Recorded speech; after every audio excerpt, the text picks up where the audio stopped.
You are listening to the Innovating Cannabis podcast, where you will meet entrepreneurs, cultivators, scientists, doctors, and inventors in the cannabis industry.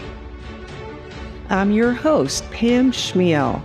In addition to hosting and producing this show, I'm a freelance writer and editor for the Cannabis Industry Journal. As the cannabis industry evolves, so does the technology shaping its future. Innovations from outside sectors are being adapted and refined to meet the unique challenges of cannabis production. One of the newest breakthroughs is X-ray technology for microbial remediation. Unlike chemical or fog-based methods which interact with terpene and cannabinoid compounds and potentially degrading flavor and aroma, X-ray penetrates the whole flower while leaving cannabinoids and terpenes untouched. Today we're joined by Jeff Adams, founder of XRPure, and Joe Bancheri, the company's head of business development. They walk us through how XRPure's X-ray remediation technology works and why it could represent the next generation of clean, high-quality cannabis. Let's welcome Jeff and Joe to the show. Let's just start out with, what is XRPure, and then what are both of your positions at the company and responsibilities, just to set that stage. Sure, I'll get into that. So XRPure makes an X-ray based decontamination system for cannabis flower. And we come from a long background of X-ray, about 75 years of experience in our company of making X-ray products and X-ray machines. And we've brought that technology from different industries and now into the cannabis space. My name, Jeff Adams. I'm the managing director and the founder of the company. And I'll let Joe introduce himself in a minute, but we're a subsidiary of, like I said, a larger company called Verix Imaging. Verix Imaging is really considered the largest independent manufacturer of X-ray tubes and other X-ray products in the world. Oh, okay. Wow, interesting. Can't wait to hear about that. And Joe, Joe, do you want to introduce yourself? Yeah. Joseph Bancheri, cannabis aficionado. I'm I've been in the cannabis world for 20 years. I'm a advocate for cannabis and plant medicine. I believe in keeping the integrity of the plant, and with the data and information I've learned about with X-ray technology, I believe that truly keeps the integrity of the plant. I've got 20 plus years of technology experience as well.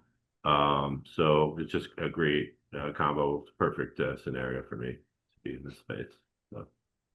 So I know that there's different, I honestly, it's a subject I don't know, very in depth, but I figure that's what we'll all learn today, because I feel like a lot of people don't understand, this part of the business. So can you explain, what are the typical type of decontamination methods or technologies out there? And then X-ray, is that like a new part of decontamination that's coming in? I know you said that it's used in other industries. How is it used in agriculture, or? Sure. Yeah, like more about Sure. like what do we have now? What have we been using, and what are you introducing? And is it really new? Yes, I can go through all of that. Let me start broad and come down to the cannabis space. Okay. So forever, there's been ways to kill microbes.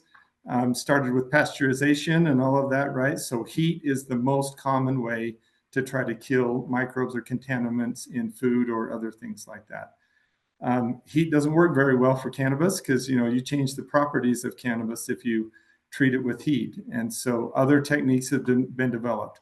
There's ozone treatment. And so ozone is a gas that is a strong oxidizer and basically oxidizes microbes that are on the surface of the plant.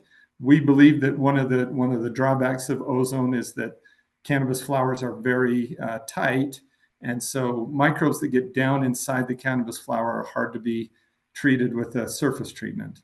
Other kinds of surface treatment would be like UV light, things like that, that can't get all the way through the flower. So X-ray or irradiation has been used for many, many years. It started high usage in the 1950s, using gamma radiation to treat food. And I think you would be surprised at how much food that you eat every day and I eat every day has been treated with gamma radiation. So one of the very common things that way is things like spices or food ingredients, powdered food ingredients. Many of them get treated with gamma radiation to decontaminate them, to kill microbes in those, and make sure that the food is safe. E-beam is another technology. It's electron beam, it's called, which works very similarly and is used in food and other things. One of the common examples for E-beam would be treating fresh produce coming in. So we're involved in, our larger company is involved in systems that are placed at the border, say in Texas, and a truckload of fruit comes across the border from Mexico.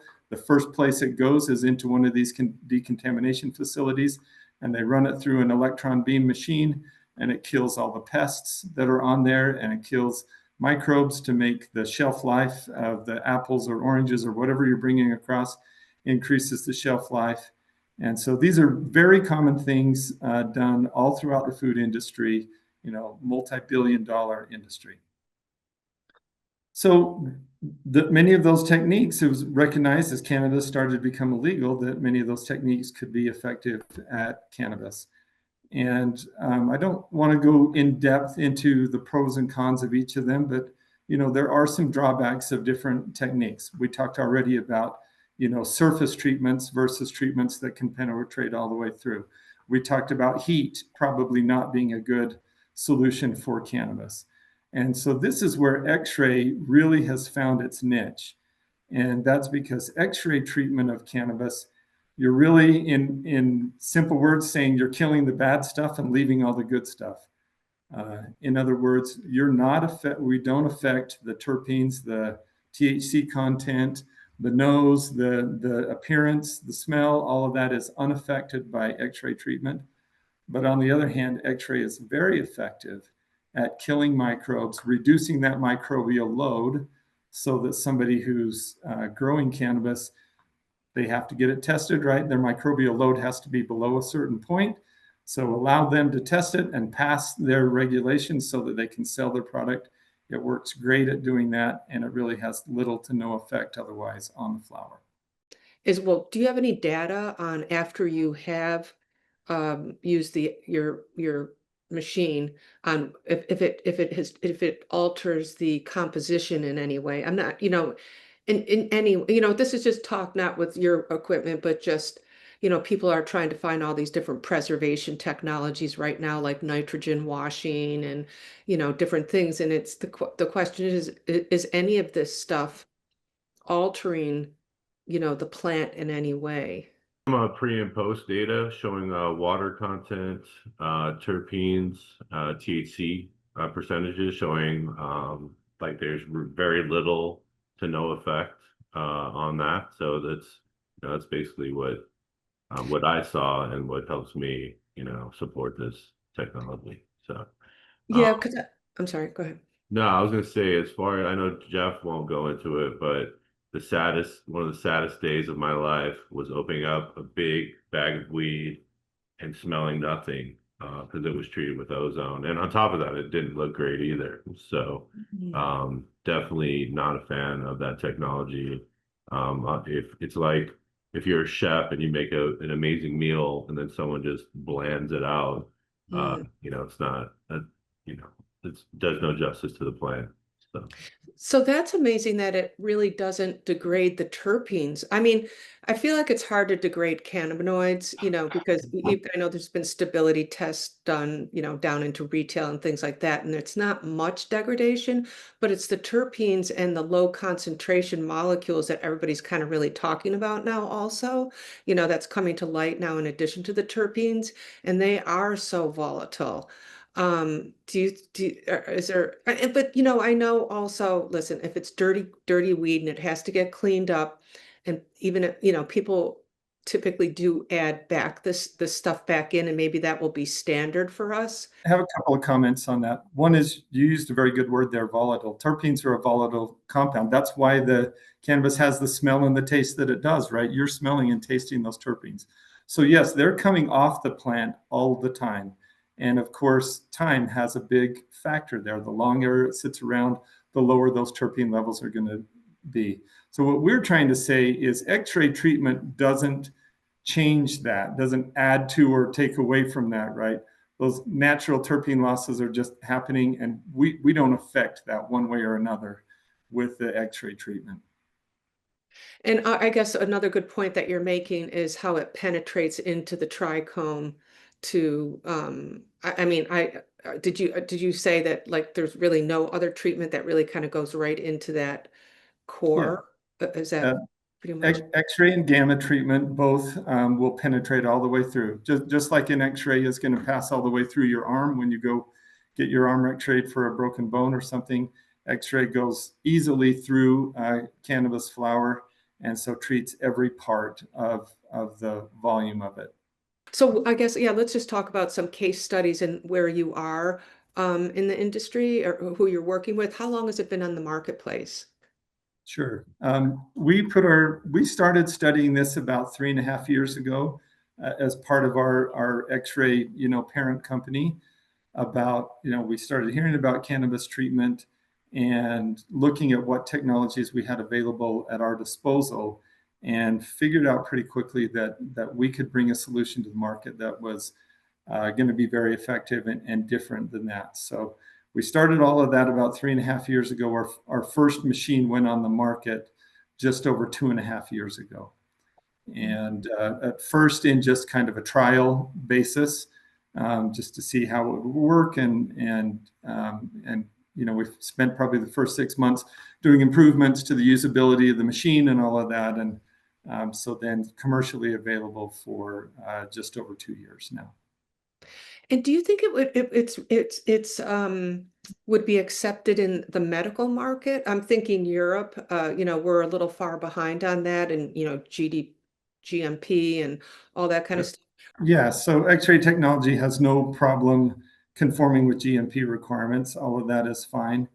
I know Germany, for example, requires a little bit of extra paperwork and maybe a little bit of extra cost for somebody to import flower into the country that has been X-rayed. We're not exactly sure why they do that, but you actually have to register each specific strain that you want to import if it's been X-rayed beforehand. We're part of industry groups and others that are trying to change that. That's just the way that they set up their laws.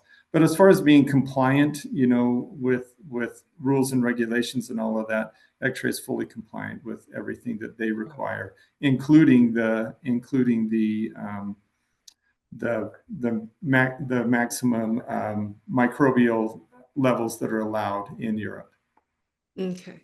Yeah. Yeah, and I was also going to add, as far as medical, medical patients would probably prefer to have clean cannabis, especially with autoimmune issues, stuff like that. So I think that's where we're going to trend towards, that they're going to look for cannabis that has been treated. I have looked on some of the EU cannabis sites, and it shows what cannabis has been treated, what has not been treated, stuff like that. So there is those people who say there should be no remediation. I won't do it no matter what. We're not doing that. But of course, we know that there's a lot of dirty weed out there, so it has to be done. But what would you say? I guess really it's no problem if you really have such a clean facility and you don't have to remediate. How many people don't have to remediate? Like, is there a big percentage of people, or maybe we're not there yet as an industry? How do you see that? What we're working hard to do is change public perception about that, because right or wrong, in the cannabis industry, weed that has been treated or remediated typically is going to sell for less. We believe that that is the wrong way to go about it, but it's the reality right now. And so growers who are using remediation technology, whether it be us or somebody else, often don't want to disclose that simply for financial reasons, right? Oh, interesting. So Oh, we're trying to promote and educate people on the ideas that, treated cannabis, clean cannabis is actually better for you, right? Who would want to take, who would want to get a mold spore in their lungs or whatever if they smoke something that's contaminated that way? And Joe mentioned medical patients can be extremely sensitive to that. We actually did a survey that was very interesting, the results. And people overwhelmingly, like 90% of people said that whether something was treated or not, they want to know. And they can make their own decision based on that. But also 90% of people said that medical cannabis should be treated.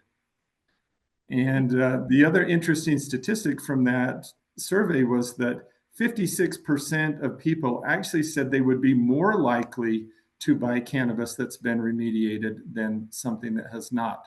So they want to know whether it is or not, and they actually would be more likely to buy it, which goes against the idea that I just mentioned that treated cannabis sells for less in the marketplace. yeah. So what's the biggest complaints from the naysayers? Like what do they like? Why don't they like it?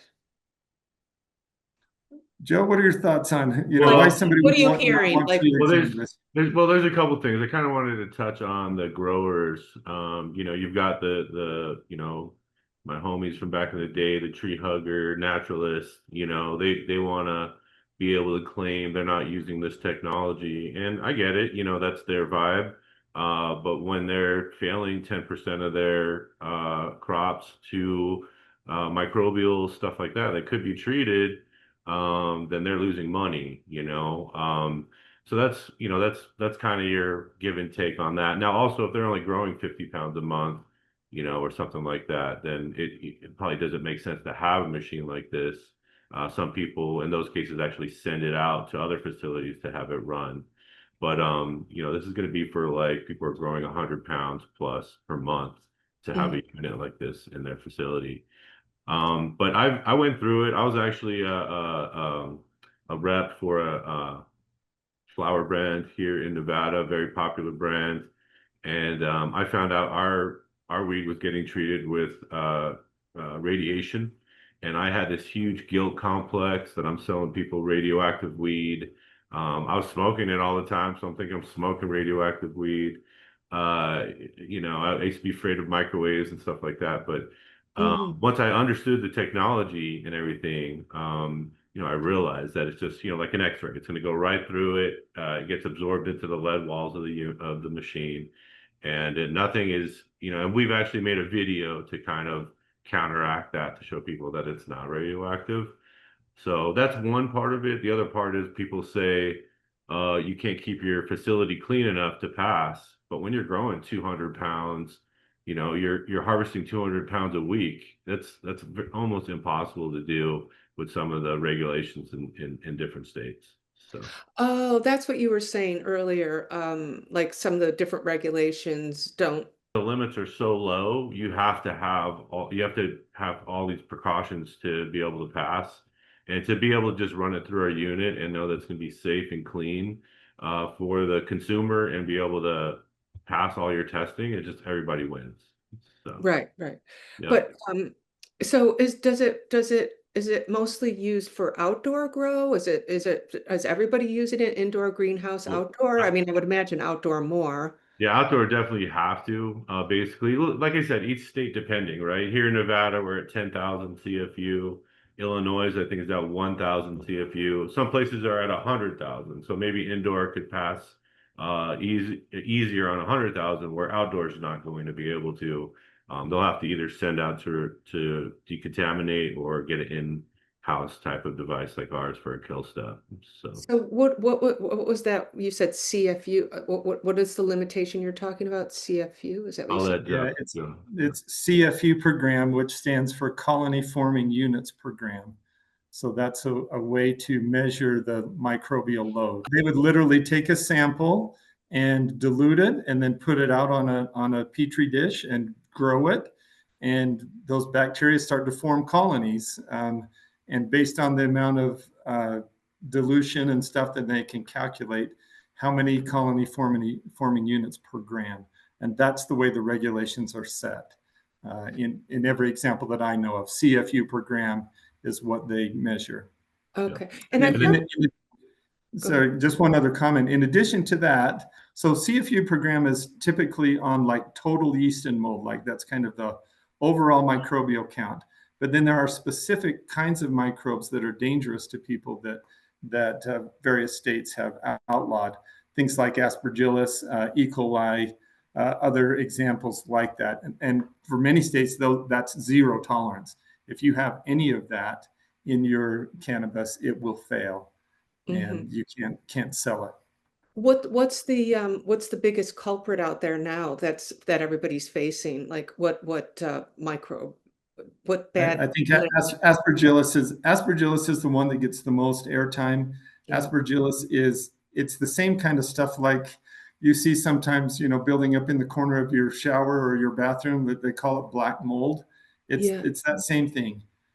It's Oh, it's extremely common, right? It's in the air around you and me and everybody else all I the was gonna say time. it's airborne, so it's almost, you have to have like Yeah. a Loctite, facility, and then people, you have HVACs, you have all these things going on, so it's really, really hard to be able to handle that. And It is hard to keep it out. yeah, and what I was gonna say, back in the day, you wanted to grow the biggest colas. You want to have a big football-sized cola, and now as a grower, you don't want that because you have more chance of mold and stuff, that grows inside of those colas. So you have to like really fine-tune your cultivating to make sure that the bud size are not too big but big enough, and it just it's very technical and complicated. So. oh, that's interesting. Right. I never thought about that because people are always talking about growing big buds, but the bigger you go, the more moisture you could probably hold in there.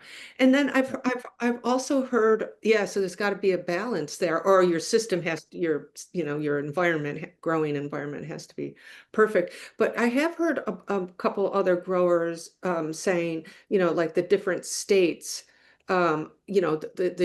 the whatever that limit is too high, it's not really dangerous, and then they're making them add this extra cost of doing remediation or whatever. I'm just saying, do you see something out there that the regulators in different states are kind of missing, or they're over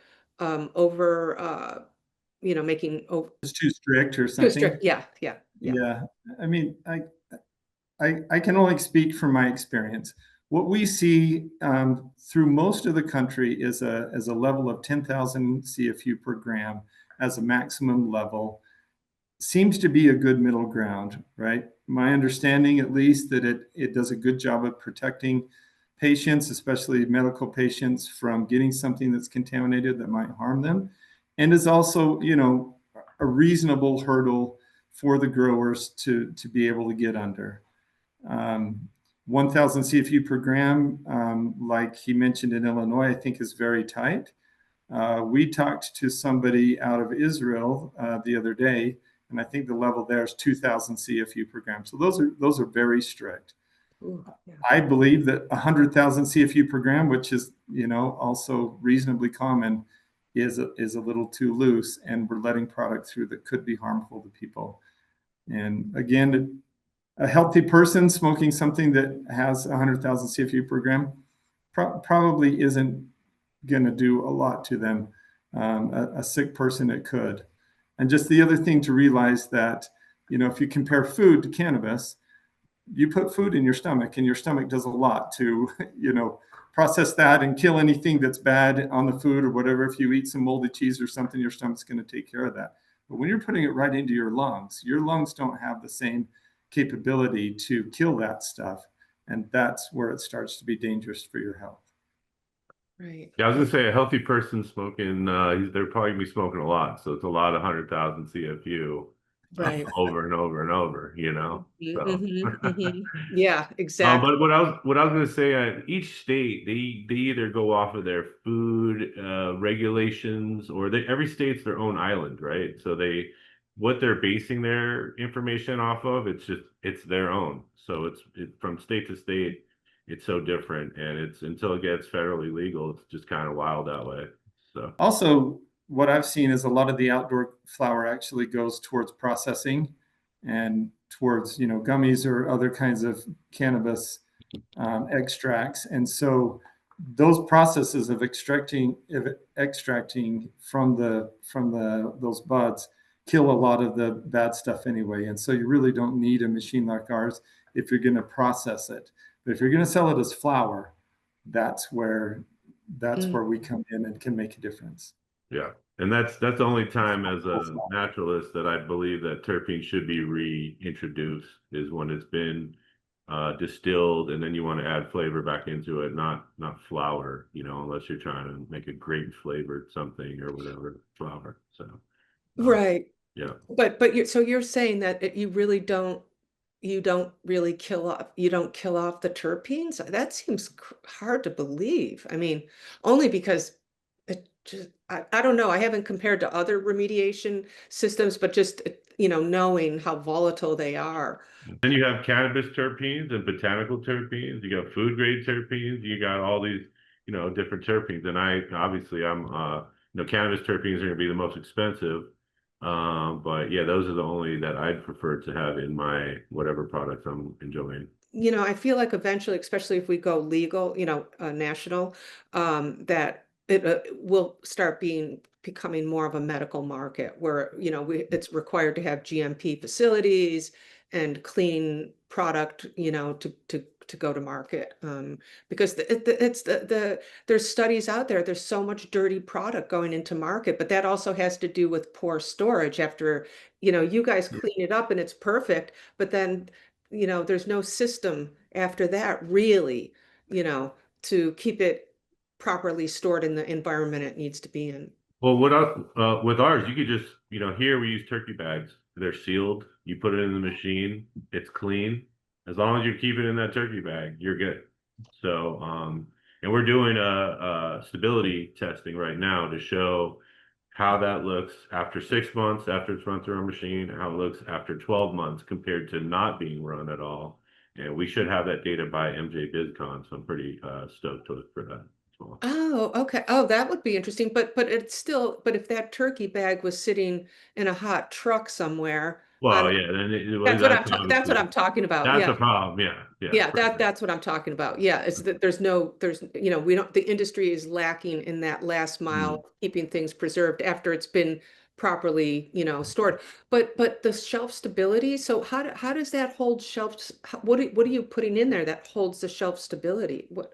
Well, you figure, let's say it's a 10,000 CFU limit, you pass at 8,000 CFU, yay, right? You put it in a jar, you put it in a Mylar bag, now it's sitting on a shelf at a dispensary for 3 months, 5 months, 6 months. What's going on in that jar? What's happening in there, right? So that's what we want to see, is what's happening with that jar versus a jar that's been run with our decontamination, got down to 0 CFU, and what does that look like after 6 months compared to the one? So. Oh, wow. Yeah, that's cool. Oh, that'll be interesting to see. That's really good information to know. I mean, it's all in the data. Anyway, I feel like this was great, like just a great overview of the whole technology. Do you think I've missed any questions that we should include in here? I wanted to just comment on something. You talked about, why X-ray may not affect terpenes as much as other technologies. I want to just for 1 minute get a little bit scientific about how X-ray works and how does it kill microbes and how it's different from other technologies. So one interesting thing about X-ray is the size or the wavelength of an X-ray is almost exactly the same size as the DNA strand in a microbe. And so it's almost perfectly tuned as it's passing through the flower. What happens is those DNA strands actually absorb energy from the X-ray. And when it absorbs energy, it breaks those DNA strands apart, basically killing the microbe when it does that. And it's not performing a chemical reaction with the plant. It is literally targeting the DNA strands of those microbes. And so a simple example that I like to use that just tried to help people visualize what this looks like. If you were to just scaling, if you were to say that one mold spore was the size of a golf ball, then inside that mold spore is some DNA strands. They're approximately the size of a needle, and an X-ray on that scale is the same size. So those needles are coming through, they're going through that golf ball, and they're targeting the DNA strands. On that same scale, one single plant cell is about 15 feet in diameter. And think there are, billions of those plant cells in every plant. And so these X-rays are tiny. So they're passing through the plant pretty much untouched, not affecting anything. They're targeting only the things that are on the size scale that they are. And so that makes it particularly good at killing microbes and leaving the rest of the stuff alone. Oh, so it works on size. That's how, because I was wondering how it could go through the plant and not, alter it in any way, but it's based on size. Ah, that's so interesting. So, on the other hand, say a chemical treatment, even a fog type chemical treatment, those are molecule sized, that are reacting with terpene molecules and other things that are similar size, on the plant, and that's where some degradation can happen that way. And basically, the other kind of stigma is this machine safe to be around, stuff like that. And we're at the highest FDA regulated standards and all that. There's no, we come and test the machine, show there's nothing leaking out of it. You don't have to wear a badge around it. It doesn't have to be in a special room, anything like that. If everything goes federally legal tomorrow, we're at all the highest standards, so nothing would have to change on our unit. And so it's very safe, it's very simple, it's very efficient, and it's an excellent machine. So. And I guess, right. And I guess the biggest complaints out there would be, people just don't want to add one more expense to their production. I mean, it must be so hard but I don't know. This is a technology. If you have dirty weed, you have dirty weed. You know what I mean? I don't know. Or else you're going to try to pass it off, but not in the legal market as much as, Yeah. as you I can. mean, that definitely is a factor. And I will say that X-ray technology in general is a little more expensive than other kinds of technology. When you look at the numbers, I mean, the payback on an X-ray machine can happen very fast, because your losses, cannabis is a valuable product.